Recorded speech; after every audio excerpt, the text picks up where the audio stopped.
নারকেলডাঙ্গার বাসিন্দা রেহানা বেগম, বয়স ৪৫। তার ৪ বছরের নাতিকে সঙ্গে নিয়ে তপসিয়ায় তার আরেকটি বাড়িতে ভাড়াটিয়ার কাছে ভাড়া নিতে গিয়ে নিখোঁজ হন। ভাড়াটিয়ার নাম বিকি সাউ, পেশায় ট্যাক্সি চালক, তালতলার বাসিন্দা। বিগত ৩ মাস ধরে রেহানা বেগমের ৬৫ জি.জে. খান রোড, তপসিয়া, কলকাতা ৩৯-এর বাড়িতে বিকি সাউ ভাড়া থাকত, কিন্তু ৩ মাস ধরে ভাড়ার টাকা দেয় না সে।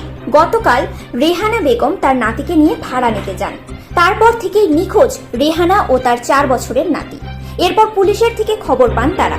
পরিবারের দাবি, পুলিশ তাদের জানিয়েছে নেশাগ্রস্ত অবস্থায় বিকি রেহানাকে ধারালো অস্ত্রের আঘাত করে খুন করে আনন্দপুরে ফেলে গেছে।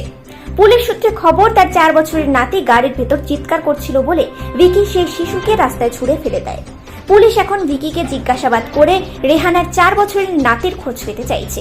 ইতিমধ্যেই ভিকিকে জিজ্ঞাসাবাদের জন্য আনন্দপুর থানায় উপস্থিত করেছেন additional police commissioner Santosh Pandey, deputy police commissioner Arish Bilal. এই মুহূর্তে রাজ্য মহিলা কমিশনের সদস্যরাও আনন্দপুর থানায় এসে উপস্থিত হয়েছেন। আজ রেহানা বেগমের পরিবারের সদস্যরা, এলাকার বাসিন্দারা নারকেলডাঙ্গা থানা ঘেরাও করেছেন। Bureau report, news prime Times.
Thank you.